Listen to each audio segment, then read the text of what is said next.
Winton last Saturday, and I'm here now. See, they rang me up from Tabard telling me something was on, so I said I'll be in it, you know, and so here I am. Boys of the Dardanelles, they face the shot and the shells. Down in the history their fame will go.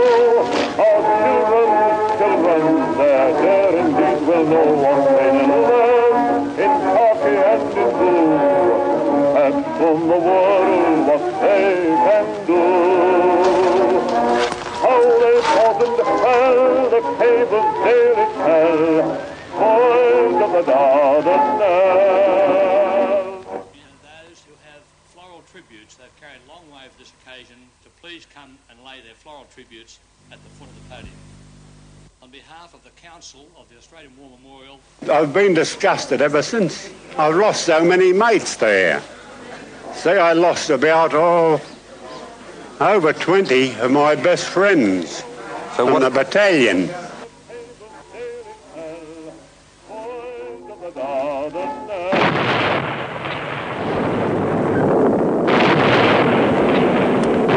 If Britain goes to her Armageddon, then Australia will go with her.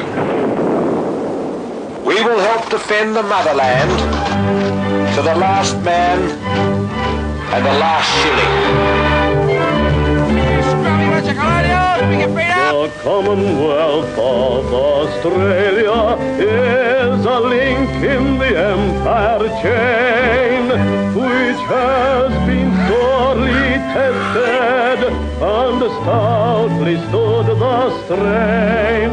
Australia is prepared to send an expeditionary force to any destination desired by the home government. Control to all who come and settle with friends both old and new. Rally round the banner of your country. The shortest path to a triumphant peace is to force the Dardanelles and take Constantinople. This will open supply lines to our Russian allies and demoralize Germany.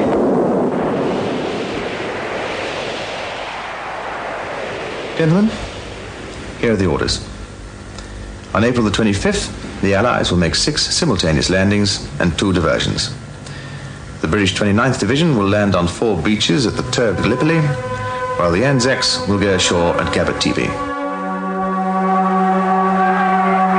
My dearest wife, inside a few hours, we shall be in the thick of the greatest combined naval and military operation in history, and Australia will be in pride of place. That we shall succeed is not in doubt, but that I shall come through unscathed is not so certain. The British liaison officer gave us these instructions. I remember it as if it was yesterday, although it's 69 years ago. I remember his very words. He said, "Gentlemen of the AIF, you're going to meet the most vicious enemy that you've ever met. Under no circumstances be taken prisoner." He said they've got women behind the lines that mutilate every man that's taken prisoner, especially young men. You see, you know what the mutilation meant. So, of course, we'd all vowed that no one would be taken prisoner. The night was as calm as a mill pond, beautiful. The destroyer pushed off towards Gallipoli at a slow pace, and they hung about and manoeuvred about where they wouldn't be detected until the moon disappeared.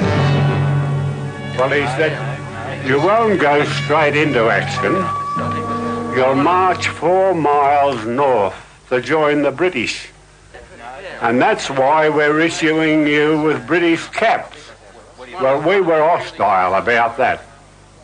No, we said we don't want the caps, we want our own hats. We were briefed on the Derflinger, and they said, now, You'll go into these villages about 3 miles, you know, from where we landed, and we want you to be careful not to interfere with the women and all this sort of thing. We were briefed this way, but we never got to the bloody villages.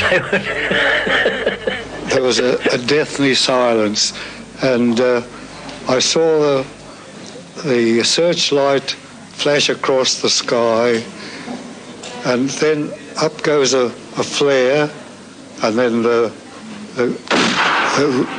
rifle shot, just like the crack of a whip, and then the bullets started to come thicker and thicker. What happened to us was we were rowing away on those big sweeps, you know, in the lifeboats off the Derflinger. Bang, flat shell went right through the bottom of the boat, and we're in the drink. See, this is about, I suppose, a mile and a half from shore. Well, I discarded my rifle, threw my pack off, and I said, God, and my putties were on. And I got undressed in the water. And they gave us the caps. So one fellow said, I'm not going to wear this into action. He said, this is what we'll do with it. He took his cap off and pulled the round wire. He pulled it out, so we all did that. We all pulled the wire out, and then we dinted in the cap on the sides, and, you know, to make it different to the bombs. All right, the Navy came along.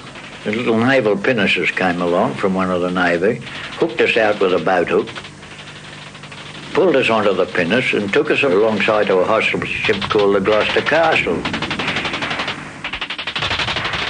I was excited about it, you know, wanted to get into it, getting the quickest way I could to shore. Anyhow, bullets start coming in and zipping around the boat in the water, whistling overhead. And my friend, Buddy in the boat, he sat between me and the edge of the boat, and he got one in the, it must have been in the heart. He went straight over my oar. All he said was, oh. And we're just getting ready to go up the rope ladders, I mean, and that on the Gloucester Castle, when another shell sunk the pinnace, went right through the bloody pinnace. We're in the bloody drink again, twice in the one morning. And all the time this din was going on, you could hear the shells roaring over.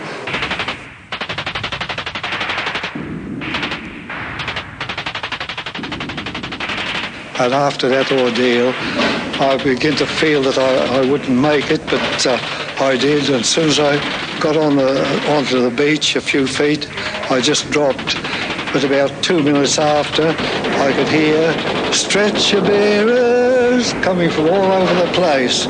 So he started getting into work, bringing the wounded down to the beach. Dear Mother and Father, at last I have war to write to you of. We were in the thick of it. We landed under fire. A brief pause on the beach to fix bayonets, and amid the singing and the swearing and the cheering, we charged up the hill.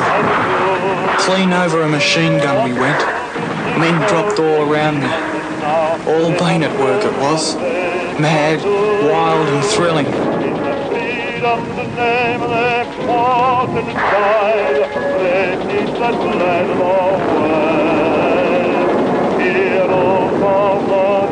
The great tragedy of that was this, that the troops that followed, they didn't know that we'd changed hats or got into the Turkish trenches.